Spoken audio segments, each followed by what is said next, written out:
Okay, let's continue for a few minutes here.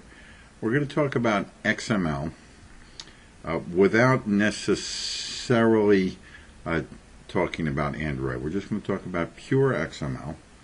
And then we'll, sort of towards the end here, we'll bring it back around and apply it to Android.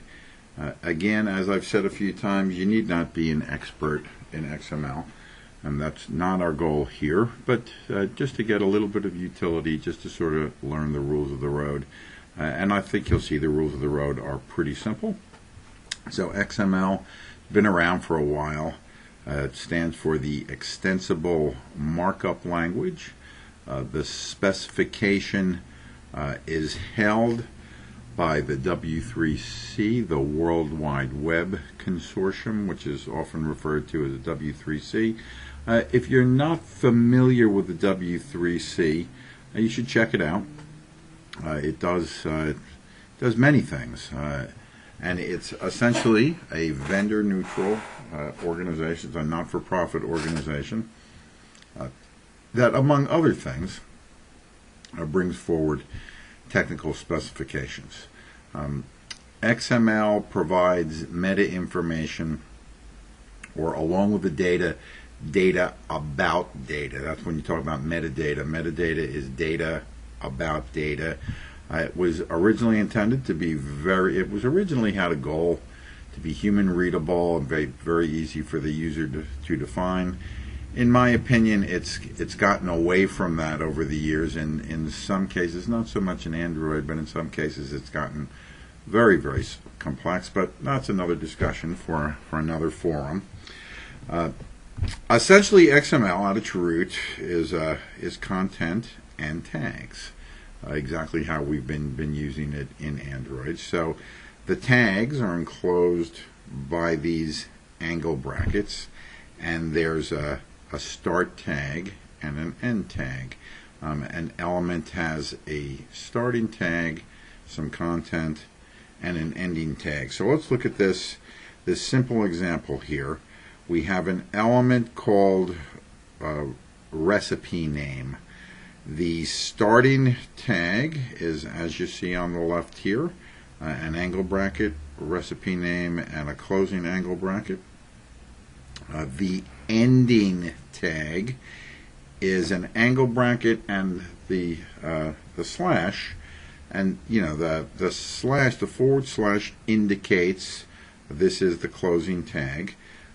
And you've also got the name of the element here. And you'll see some abbreviations of this. You'll see them in Eclipse. Either is acceptable. This, in my opinion, is a little bit easier to read. Sometimes when you have a large file with many tags, hundreds of tags, I think this keeps us from getting confused. The content is ice cream sundae. So the element is recipe name. It's got a starting tag, an ending tag, and a content. In this case, the content is ice cream sundae. So at the highest level, pretty simple, right? An XML document has a minimum. So XML is rendered in an XML document, what's referred to as a well-formed XML document.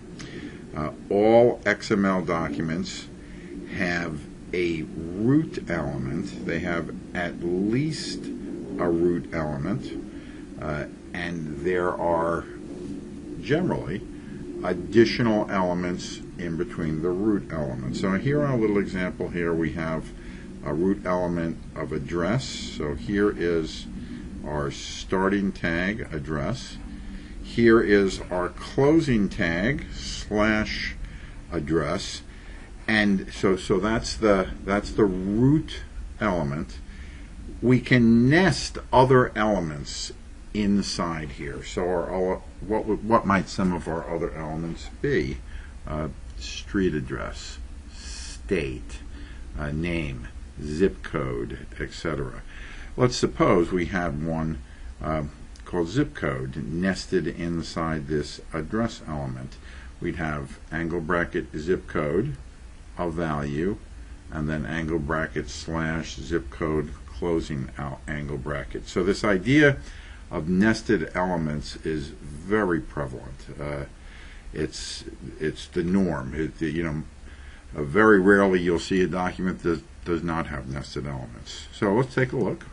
Here's an XML document.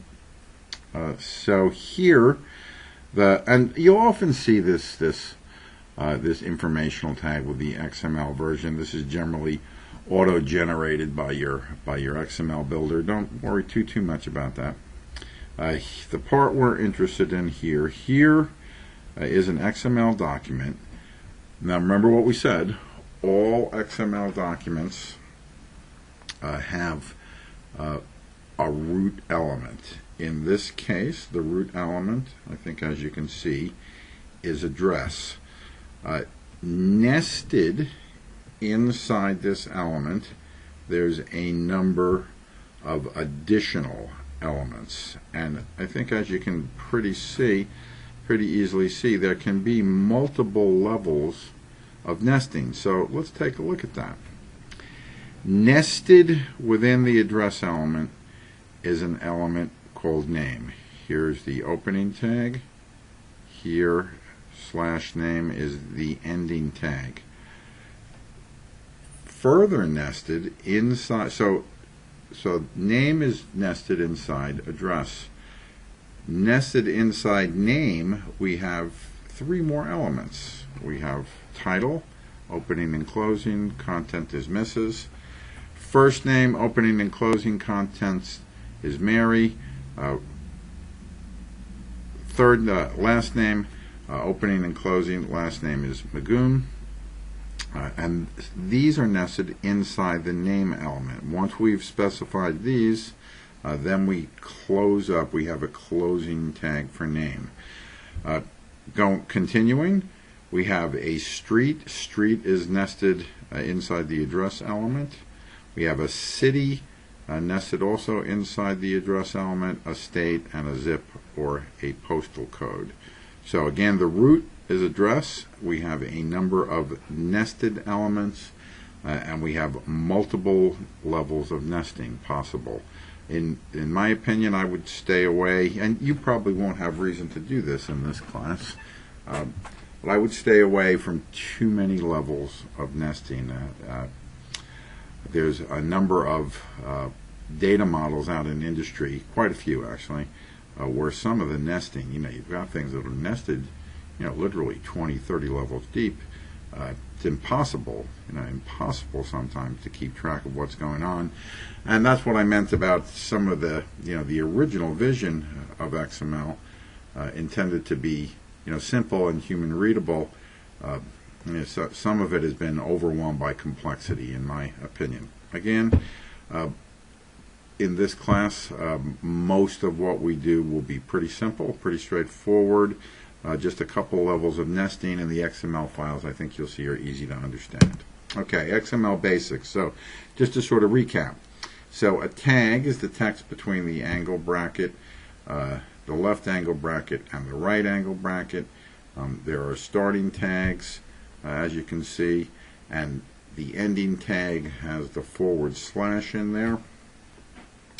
An element is the starting tag, the ending tag, and everything in between. So fair enough, right? Pretty simple. One little twist, and this is very important for our use in Android. An attribute is a name value pair inside the starting tag of an element. And think back to the material we just discussed where we looked at half dozen or so Android widgets. Android layout width, layout height. Those are attributes, and those are inside the starting tag of an element. So take a look here. Here we have an element called linear layout. Here's the starting tag, as you can see here. Here's the ending tag. But notice in here, inside the starting tag, and the starting tag ends with this right angle bracket over here. Notice we've got 3 attributes inside the starting tag itself. Android orientation equals vertical. Android layout width equals fill parent. Android layout height equals wrap content. Those are attributes. Those attributes are associated with the linear layout XML element. Beyond this, you don't really need to know too much more to use to use XML very effectively in toolkits like Android.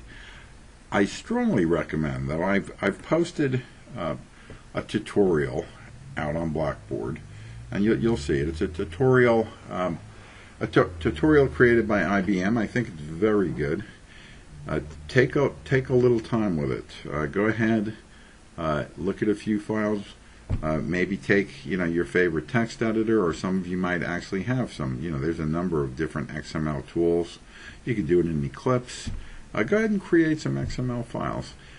You'll make some mistakes, but that's part of the learning process. Now, just a caveat, and nothing to be overly concerned about. But you'll see, and you'll discover this yourselves pretty quickly. Inside Eclipse, if you have a XML syntax error, you will not be able to build your project, and you'll see it's pretty picky. It's not very forgiving. So if you've got an angle bracket out of place, or a quotation mark out of place, you'll get a red error indication in Eclipse, and you won't be able to build your project. Again, nothing to be too alarmed about, but it is very particular. But other than that, you need not be an expert. So we'll continue in our next video. Again, please read the XML tutorial that we've supplied. All right, see you in a bit.